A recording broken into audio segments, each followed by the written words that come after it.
satu sama lain, tapi Exa agak berjauhan. 50-50 bisa ngebantu ataupun bisa menjadi blunder karena bakal di-attacking sekaligus 3 pemain SE yang ada di depan mata Bigetron. Iya, tapi nggak bisa lama-lama cuy. Kalau lama-lama mungkin DU bakal jadi third party. Kalau misalkan fight ini terlalu lama dan kalau emang DU mau ngelepas kompon mereka. Atau gangguan dari DU hanya sebatas jarak jauh aja menunggu siapa yang nantinya bakal nge-flank, out of angle. Dan tidak memprediksi keberadaan dari Dewa United harusnya bisa mereka hantam. Tapi fight ini kayaknya nggak terlalu komit. Hanya sekedar pengujian aja untuk beberapa util yang bakal mereka set up. Kecuali kayak yang dibahas sama Cowboy tadi. Knock 1, ras. Ya itu komitmen gameplay harus dilakuin sih sekarang sih. Tapi semuanya masih menahan. Dan gitu pun belum ada genderang perang yang benar-benar komit dari tim Bigetron maupun dari SE. Karena mereka mengetahui juga ini belum terlalu oke. Belum menjadi rencana mereka untuk melakukan fight.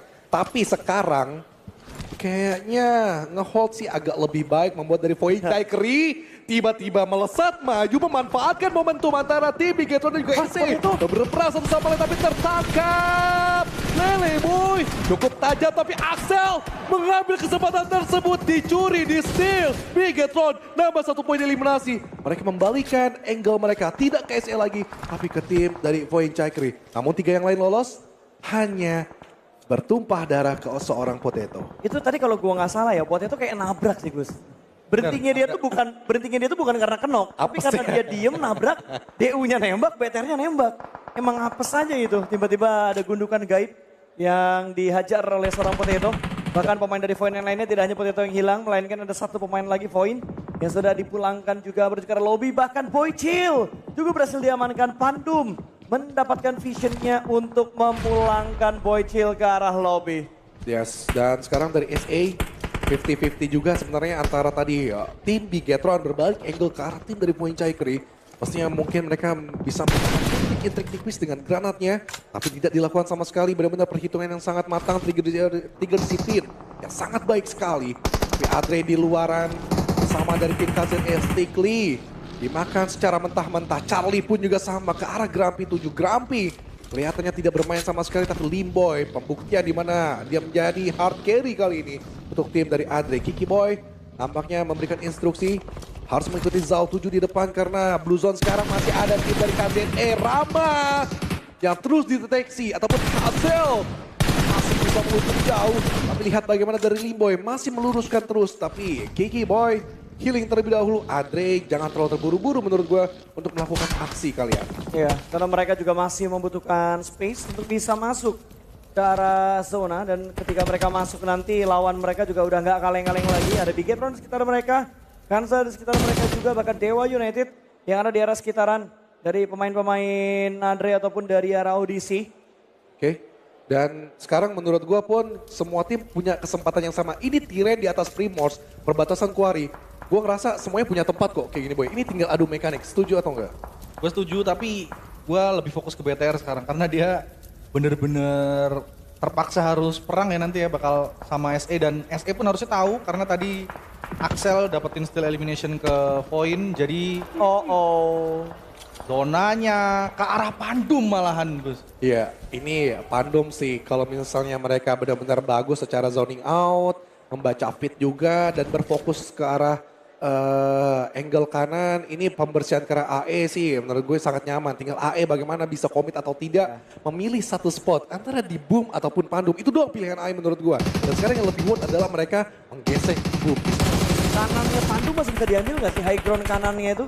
Ribet sebenarnya. Kan masih ada beberapa gubuk lah atau ada. kayuan gitu yang masih bisa mereka hold. Nge-fight-nya itu jadi kalah gitu karena Tirennya nggak terlalu menguntungkan. Iya, tapi kita lihat dulu fight yang bakal pecah kali ini di mana Bigetron sudah mulai melakukan setup. Mereka bakal tabrak menuju ke arah tempat dari Shadow Esport. Setup demi setup sudah mereka lakukan, tapi Reizak dalam kondisi low health sedikit mendelay karena ada 1 pemain mereka yang terlow health, tapi Granat yang masih belum berbicara banyak. Rezi pun kembali lagi mundur ke arah belakang. Federales mencoba menjadi ninja, lihat pergerakan dari Federales, dia sudah menjadi penyusup. Ada 1 pemain yang bakal masuk. Beradu di bagian lorong atas kali ini, Federales kalah.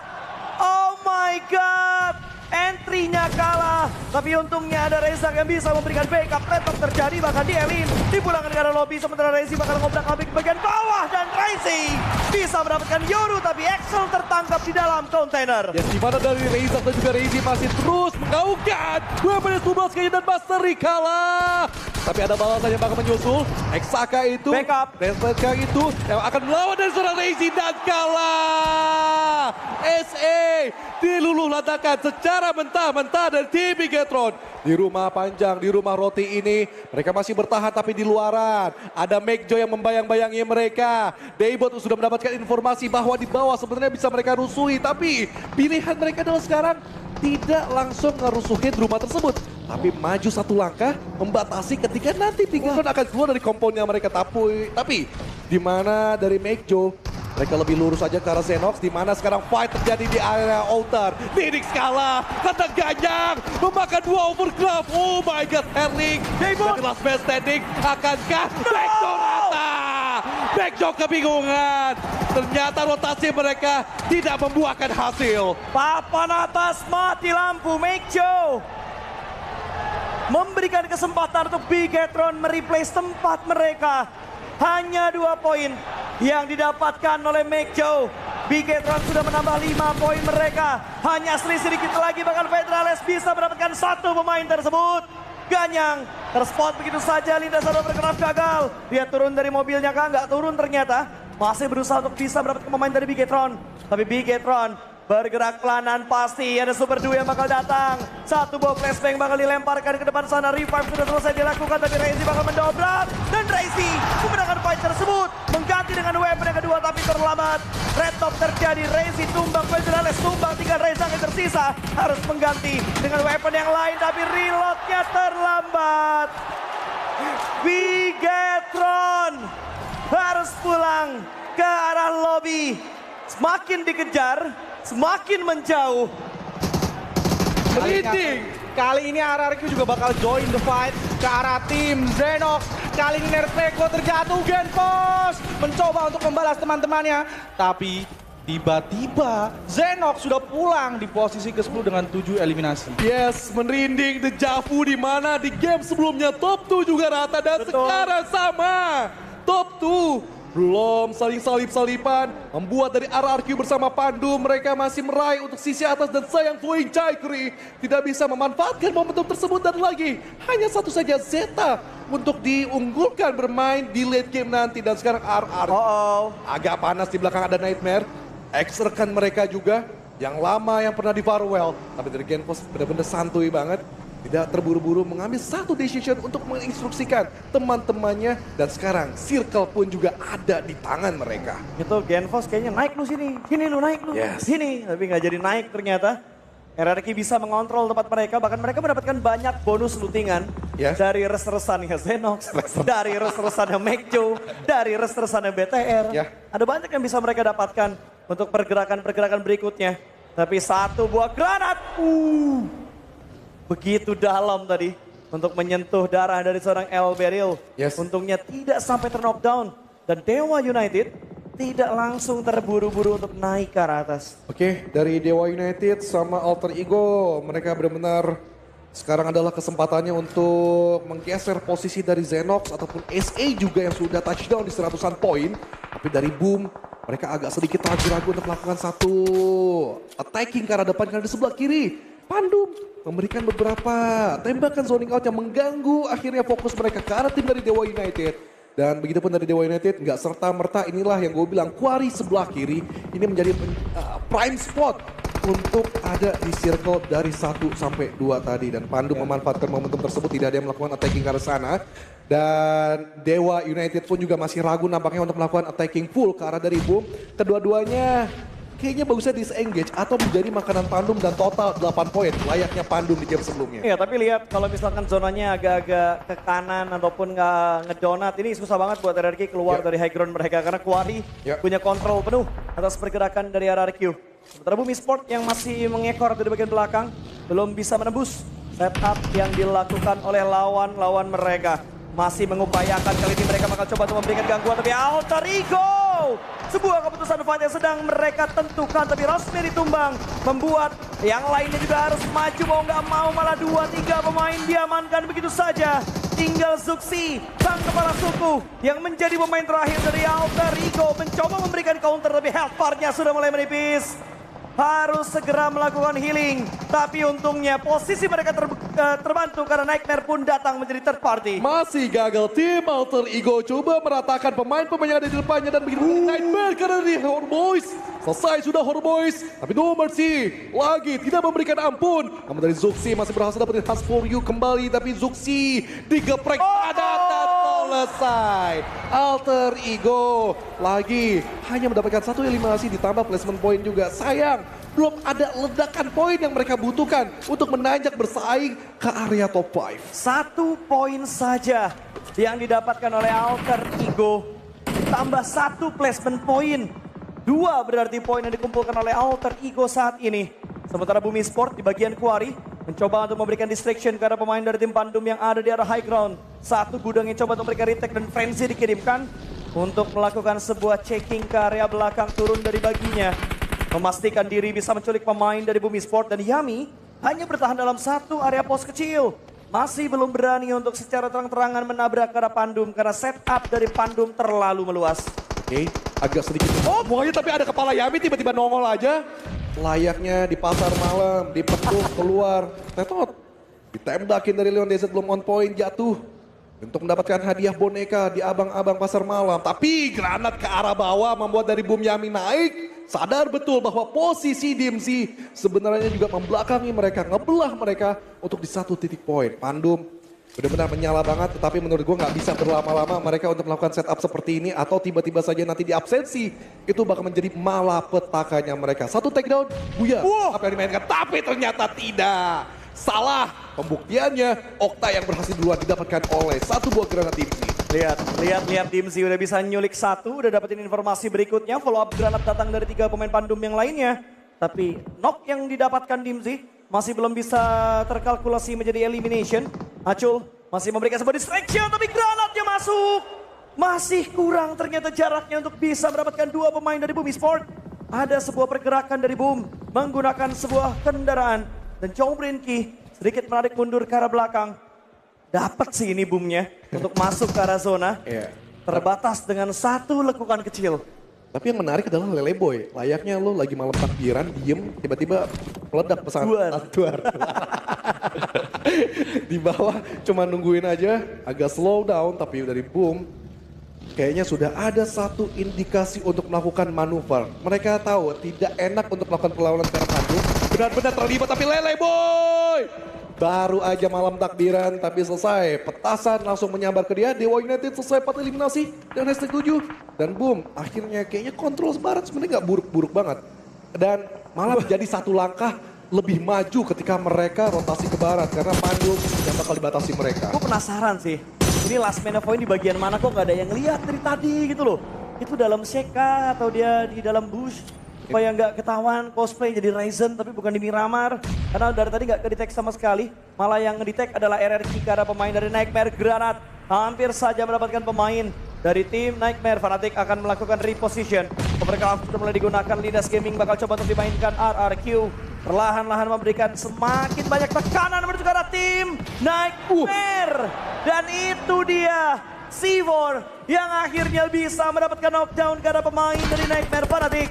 Dipulangkan ke arah lobby, bahkan Hunt for You sudah mulai kelihatan. Nerpeko mendapatkan informasi. 1 demi 1 util bakal dimainkan dan Nerpeko keluar dari persembunyiannya.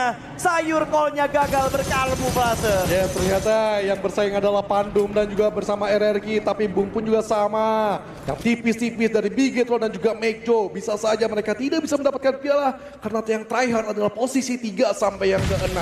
Nerpeko benar-benar cacing-cacing naga-naga. Membawa Overcraft masuk ke dalam smoke, barangkali ada 1 lindasan yang bisa menjadi takedown dan bahkan menjadi eliminasi. Tapi ternyata dari Boom, mereka masih komit untuk melakukan attacking ke arah dari tim Pandum. Agak tidak terlalu bagus sebenarnya. Di posisi bawah, lebih mudah, tetapi granat yang mereka lemparkan benar-benar membuat dari Pandum nggak bisa keluar sama sekali. Kita menjaga, dan Yami pun dapat dari Jawbreaker, P90-nya tajam banget. Dan unpredictable move yang dilakukan dari seorang Yami membuat dari Acul pun ke-trigger untuk melakukan fokus ke arah sisi depan. Tapi kalah. Tiba-tiba saja Nerpeko join the fight. RRQ makin menggila untuk membaca situasi dan juga kondisi. Terlalu cepat kita di Yami untuk naik menuju ke arah kotak tersebut. Revive Masih berusaha untuk mereka lakukan sebuah spekulasi granat dilemparkan menuju ke arah tengah dari smoke tersebut. Tim C akan menjadi palang pintu terdepan untuk mengganggu pergerakan dari Bumi Sport. Tapi Bumi Sport, pergerakan paripurna, pergerakan dari sistem mereka bakal langsung terabas, masuk lebih terbakar. El Beril tertahan di bagian belakang dan Tim C memberikan kejutan ke arah seorang Yami. Yami pun ditumbangkan, Acul juga bakal menyusul sandwich position. Satu buah setup yang begitu sulit untuk diatasi karena depan dan belakang dikontrol oleh tim Pandum dan selesai perjalanan dari Bumi Sport. Hanya finish di peringkat yang keempat. Yes, cerdas sekali. Setup yang dimainkan shock banget dari tim Pandum. Kanan kiri tiba-tiba di belakang dari satu buah gudang pun akhirnya membuat dari Boom tidak bisa membaca bahwa pergerakan mereka sangatlah memusingkan untuk dilakukan serangan. Tapi RRQ lagi hanya tipis-tipis memanfaatkan untuk high groundnya dan Kingdom boleh kasih semangatnya untuk tim RRQ. Tepuk tangan untuk mereka. Mantap banget. Masih berempat RRQ kali ini.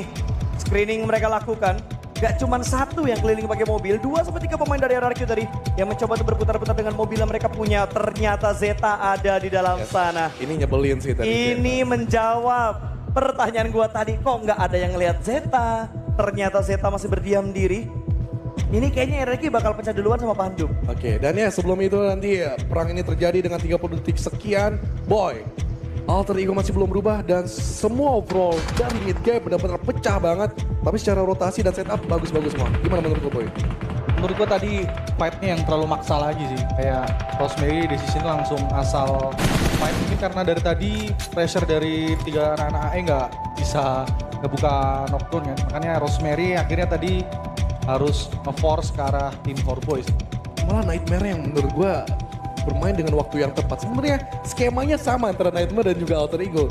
Cuma yang agak benar-benar lebih sabar adalah Nightmare dan ya gagal tadi untuk melakukan takedown threat dari tim Alter Ego sehingga membuat dari mereka di lini depan sulit untuk di cover oleh seorang Zuxi lagi. Dan ya 1 poin aja yang mereka bawa dan beberapa tim yang lain. Dan sekarang dari RRQ bersama Pandum ini kayak dejavu lagi di game sebelumnya kayak 3 versus 3 Mekjo sama yang di atas sama SA, terus ada satu wasit juga di belakang Zeta lagi.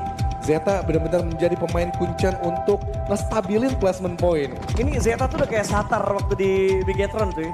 Jadi last man standing survival skill. Tapi dia bakal dicoba. Tapi dia kalau fight nggak cabut. Iya benar. Tapi Satar udah mulai berubah waktu di Mekjo. Iya. Satar udah mulai berubah waktu di Mekjo. Udah mulai lebih plong katanya kemarin. Gak banyak pressure yang dia terima di Mekjo ini. Lapar. Yang masih melakukan lock angle-nya menuju ke pemain-pemain yang ada di bagian atas sana. RRQ pun nggak ingin adanya blunder terjadi di sini dan RRQ lebih memilih untuk menunggu pergerakan dari Blue Zone karena kontrol dari zona lebih enak dari tim RRQ dan akhirnya satu buah true smoke mereka ciptakan. Hampir saja mendapatkan pemain dari tim Pandum. Bersabar mereka. Bergerak pelanan pasti nggak ada yang berani turun ke arah bawah. Karena udah jelas bakal terbuka dengan sangat lapang dari sisi Pandum. Yes, di 20 detikan yang tersisa mereka sudah melakukan setup smoke dan sekarang pun dari seorang lapar di depan. Di mana dia sedang dibatasi juga pergerakannya oleh Sky Skuy. Selamat datang dari tim Paox yang ada di depan mata kita. Di mana sekarang pun dari Pandum bersama RRQ kayaknya sudah saling mengetahui informasinya satu sama lain. Bahkan dari lapar, kiri pun juga sama Nerpeko melesatkan AUG-nya karena Leo DZ membuat keadaan makin berat lagi.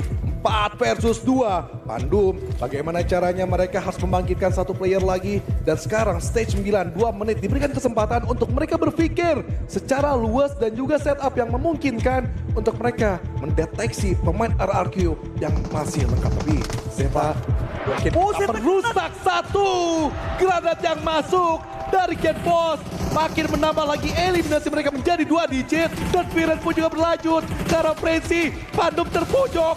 Fredo juga dilakukan di mana-mana. Lapar pun juga sama. Harus ke take down oleh Blue Zone. Tapi sedikit lagi DMC. 1, 2, 3. Duar bebek meledak. Dijepit oleh Blue Zone. Dan membuat dari tim RRQ mendapatkan winner chicken dinner. The King is back. Kingdom, mana suaranya? What a play, sabar dan tidak greedy mereka untuk turun dari high ground yang sudah mereka punya. Untung tadi mereka bisa nyapu bersih yang ada di bagian sekitarannya mereka.